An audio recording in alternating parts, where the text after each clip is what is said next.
Subscribe now. Top 100 science का class देखेंगे। जिस तरह से क्वेश्चंस अब तक ग्रुप डी ने रेलवे ने आपसे पूछा है, वही क्वेश्चंस, वही सिलेबस, वही पैटर्न 9th और 10th की एनसीईआरटी को मिलाकर जो एक्सपेक्टेड क्वेश्चंस हैं, जिन जिन टॉपिक से रेलवे ने क्वेश्चन पूछा है अब तक, वही क्वेश्चन। चलिए बिना देरी किए हुए क्लास को शुरू करते हैं, देखते हैं क्वेश्चंस। तो पहला क्वेश्चन आपके स्क्रीन पर है। क्वेश्चन है सीजियम करेक्ट आंसर हो जाएगा ऑप्शन नंबर बी। रक्त की जल मात्रा के नियंत्रण में कौन सा तत्व सम्मिलित होता है? Very very important question. तो रक्त की जल मात्रा के नियंत्रण में कौन सा तत्व है जो सम्मिलित होता है? देखिए करेक्ट आंसर हो जाएगा पोटासियम। ऑप्शन नंबर ए आपका करेक्ट होगा, पोटासियम। बिल्कुल फास्ट क्लास करवा रहे हैं, कल आपका पेपर है ना, अच्छे से गर्दा उड़ा के आना। करंट अफेयर्स वाली क्लासेस बहुत जरूरी है, देख ही लेना।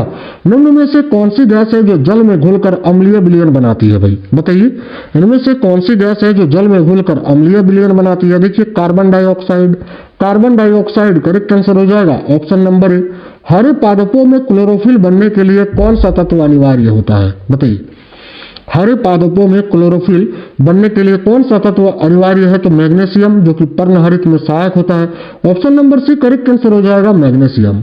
एक विद्युत बल्ब में टंगस्टन तार के साथ साथ ऑर्गन गैस क्यों प्रयुक्त की जाती है? बताइए। देखिएगा, एक विद्युत बल्ब में टंगस्टन तार के साथ साथ ऑर्गन गैस को क्यों भरा जाता है? तो याद रखना, बल्ब की आयु को बढ़ाने के लिए। ऑप्शन नंबर ए करेक्ट है। अगला क्वेश्चन है केल्विन तापमान को कैपिटल टी और सेल्सियस तापमान को स्मॉल टी सी से यहाँ पर संदर्भित किया जा रहा है, ठीक है। तो इनके बीच सही संबंध कौन सा है, ये आपको बताना है। तो साथियों देखिए, मैंने आपको कई बार पढ़ाया है कि जब किसी भी डिग्री सेल्सियस को अगर आपको केल्विन में बदलना है तो उसमें 273 डिग्री आपको ऐड करना होता है, जोड़ना होता है। जैसे कि एक स्वस्थ मनुष्य के शरीर का तापमान होता है 37 डिग्री सेल्सियस, ठीक है, और केल्विन में होता है 310 डिग्री केल्विन होता है ना। तो देखिए, इसमें जब हम 273 जोड़ेंगे तो फिर क्या होगा कि ये 310 निकल के आएगा आपका मान, जो कि केल्विन का मान देगा। तो वही बात है, तो यही संबंध ऑप्शन नंबर डी आपका करेक्ट आंसर हो जाएगा कि टी बराबर, देखिए जितना भी सेल्सियस का, ये केल्विन का तापमान दर्शा रहा था, ये सेल्सियस का। तो देखिए सेल्सियस में जब आप 273.15 आप जोड़ोगे तो देखिए यहाँ पर जो है आपका केल्विन का मान निकल के आ जाएगा। तो ऑप्शन नंबर डी यहाँ आपका करेक्ट सही संबंध है।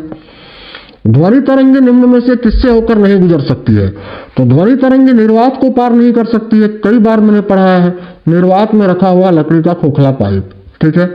आगे देखिए, वर्गीकरण की जीव विज्ञान संबंधी पद्धति के अनुसार निम्न में से कौन सी एक असली मछली यानी ट्रू फिश है? तो देखिए, जो मीन वर्ग की मछलियां होती है वो असली मछलियां ट्रू फिश होती है। तो उड़न मीन यहाँ आपको ऑप्शन में दिख रहा है, यही आपका करेक्ट होगा, उड़न मीन।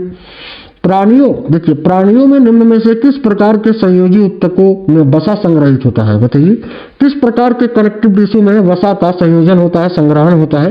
तो करेक्ट होगा एडिपोसाइट में। एडिपोसाइट जो कि एक प्रकार का कनेक्टिव टिश्यू है भाई। आगे देखिए, निम्न में से किस कोशिकांग से लाइसोसोम बनता है? लाइसोसोम किस कोशिकांग से बनता है? गोल्गी काई से ही बनता है ना। ऑप्शन नंबर सी लाइसोसोम, जिसको कोशिका की आत्महत्या की थैली या पाचन थैली कहते हैं। अंतर प्रद्रव्य जालिका या अंत प्रद्रव्य जालिका आबद्ध राइबोसोम में प्रोटीन का संश्लेषण होता है।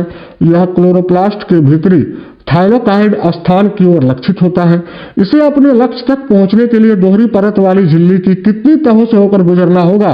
तो भाई करेक्ट होगा 4 परतों से होकर। ऑप्शन नंबर सी आपका करेक्ट आंसर हो जाएगा। निम्न में से किस कारण से वायुमंडल, ये क्वेश्चन जो है ना आपको याद कर लेना है, याद ही रखना है ये क्वेश्चन, ठीक है। 4 देखिए, निम्न में से किस कारण से वायुमंडल रुद्धोष्म ताप परिवर्तन होते हैं? बताइए, निम्न में से किस कारण से वायुमंडल में रुद्धोष्म ताप जो है वो परिवर्तन होते हैं? ऑप्शन नंबर सी करेक्ट होगा, वायु का प्रसार और संपीड़न के कारण। ऑप्शन नंबर सी करेक्ट है। वर्षण की संघटन संलयन प्रक्रिया के लिए निम्न में से कौन सा प्रायोज्य है? देखिए, वर्षण की संघटन संलयन प्रक्रिया के लिए निम्न में से कौन सा प्रायोज्य है? तो ऑप्शन नंबर ए बादल जो हिमीकरण स्तर से परे विस्तारित नहीं होते हैं। वे बादल जो हिमीकरण स्तर से परे विस्तारित नहीं होते हैं, याद रखना। ऑप्शन नंबर ए आपका करेक्ट आंसर हो जाएगा भाई। फोटोग्राफर के फ्लैश गन से चमकीले प्रकाश का निकलना देखा जाता है। निम्न में से किस आदर्श गैस की उपस्थिति के कारण यह चमक होती है? करेक्ट आएगा जिनॉन के कारण। जिनॉन जिसे हम जो है स्ट्रेंजर गैस के नाम से भी जानते हैं, याद रखना। निम्न में से कौन सी विशेषता एक यौगिक में नहीं होती है? बताइए, इनमें से कौन सी विशेषता है जो एक यौगिक में नहीं होती है? तो यौगिक में जो है ना संगठन परिवर्तनशील जो है ये नहीं होता है। तो ऑप्शन नंबर ए ही आपका इस क्वेश्चन का करेक्ट आंसर हो जाएगा। उष्मा हानि बराबर उष्मा वृद्धि का संबंध निम्न में से किससे निरूपित होता है? तो उष्मा हानि बराबर उष्मा वृद्धि का जो संबंध है ये भाई कैलोरीमिति, याद रखना, कैलोरीमिति के सिद्धांत से निरूपित होता है साथियों। ऑप्शन नंबर सी करेक्ट है। सुबह या शाम के वक्त जब सूरज क्षितिज के पास होता है तो यह लालिमा युक्त प्रतीत होता है। इस अवलोकन के लिए जिम्मेदार परिघटना कौन सा है? बहुत ही इंपॉर्टेंट क्वेश्चन। करेक्ट होगा प्रकाश का प्रकीर्णन। ऑप्शन नंबर सी आपका करेक्ट है साथियों। आगे देखिए, किसी द्रव का दाब गहराई h के साथ P बराबर P0 प्लस PgH के रूप में परिवर्तन होता है, जहां P उस द्रव का घनत्व है।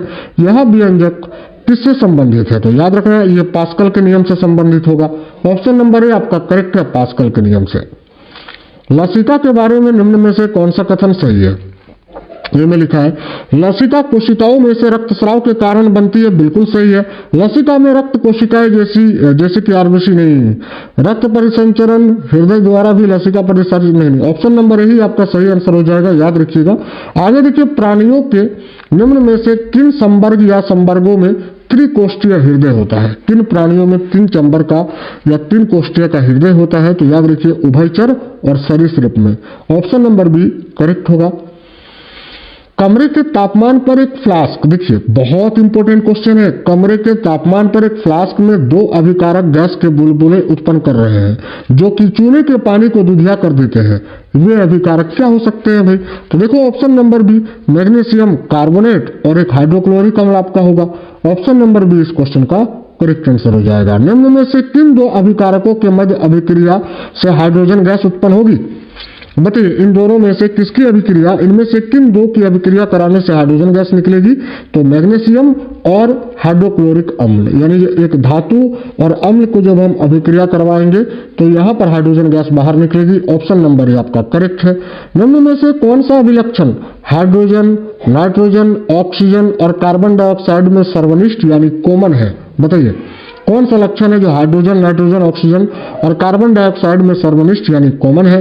तो ऑप्शन नंबर बी कि कमरे के तापमान पर ये सभी गैसीय अवस्था में होते हैं, बिल्कुल सही है ऑप्शन नंबर बी। देखिए ये यौगिक जो आपको दिख रहा है ना, इस यौगिक में क्या है देखिए, तो इसका करेक्ट आंसर आपका ऑप्शन नंबर ए होना चाहिए कि इसके एक अणु में 17 परमाणु है। बिल्कुल एक अणु में 17 परमाणु ही तो है ना, देख लो आप। बिल्कुल करेक्ट आंसर आपका हो जाएगा ऑप्शन नंबर ए साथियों, ठीक है, याद रखिएगा। परमाणु पूछा है ना, कार्बन का 7, हाइड्रोजन का 7, 14 हो गया, ऑक्सीजन का 2, 16 हो गया और नाइट्रोजन का 1, 17 ही तो हुआ ना। ऑप्शन नंबर ए आपका करेक्ट होगा। आगे देखिए, निम्न में से कौन सा एक विद्युत ऊर्जा को प्रकाश ऊर्जा में रूपांतरित नहीं करता है? बताइए। प्रकाश उत्सर्जक डायोड भी करता है, लेजर भी करता है, टेलीविजन सेट भी, मोमबत्ती नहीं करता है यार। ऑप्शन नंबर ए करेक्ट होगा, मोमबत्ती। निम्न में से कौन सा या कौन से पादपों के मुख्य अवशोषक अंग है? तो कौन सा जो है पादपों का मुख्य अवशोषक अंग होता है? तो देखिए केवल जड़ और पत्ती दोनों ही। ऑप्शन नंबर सी इस क्वेश्चन का करेक्ट आंसर आपका हो जाएगा। निम्न में से कौन सा एक हरे पत्ते का प्राथमिक कार्य नहीं है? बताइए। देखिए हरे पत्ते का प्राथमिक कार्य आहार का निर्माण, गैसों का विनिमय, जल का वाष्पन ये सभी है, लेकिन खाद्य और जल का चालन ये हरे पत्ते का प्राथमिक कार्य नहीं है। ऑप्शन नंबर डी करेक्ट होगा। यदि पादप के जाइलम को यांत्रिकता अवरुद्ध कर दिया जाए यानी ब्लॉक्ड कर दिया जाए, तब पादप का निम्न में से कौन सा कार्य प्रभावित होगा? ऑप्शन नंबर बी जल और विलयों का अभिगमन नहीं होगा ना। Option number B correct answer हो जाएगा। आगे देखिए, निम्न में से कौन सा एक हरे पत्ते का प्राथमिक कार्य नहीं है? ये तो मैंने अभी आपको बताया था, क्वेश्चन रिपीट हो गया है। खाद्य और जल का चालन। एक वास्तविक फल निम्न में से किससे निर्दिष्ट होता है? बताइए। एक वास्तविक फल निम्न में से किससे निर्दिष्ट होता है? देखिए ऑप्शन नंबर डी में लिखा है जब पुष्प का केवल अंडाशय फल में विकसित होता है। यही कथन सही है। ऑप्शन नंबर डी इस क्वेश्चन के लिए आपका करेक्ट हो जाएगा। निम्न में से कौन सा कारक है जो बीजों के प्रकीर्णन द्वारा पादपों के प्रबंधन में योगदान नहीं करता? इनमें से कौन सा कारक है जो बीजों के प्रकीर्णन द्वारा पादपों के प्रवर्धन में योगदान नहीं करता है। करेक्ट आंसर हो जाएगा आपका कवक। कवक राइट आंसर है ऑप्शन नंबर बी। विद्युत चुंबकीय स्पेक्ट्रम का दृश्य भाग कैसा होता है या क्या होता है? देखिए, विद्युत चुंबकीय स्पेक्ट्रम का जो दृश्य भाग होता है वो भाई क्या होता है? प्रकाश होता है, याद रखना। देखिए, मानव आंख की अगर बात करें ना तो 380 से 700 नैनोमीटर तक की तरंगदैर्घ्य का पता लगा सकती है। याद रखना, ये बहुत ही इंपॉर्टेंट क्वेश्चन है। प्रवाल भित्तियों की वृद्धि के विषय में निम्न में से कौन सा कथन सही नहीं है? ए में लिखा है कि प्रवाल अलवणीय जल में प्रत्युत्तर से उग सकते हैं। यार यही तो गलत है। प्रवाल अलवणीय बोला है, जबकि प्रवाल भित्तियां जो होती है केवल लवणीय जल में ही उगती है, तो यही गलत है। यही आपका आंसर हो जाएगा।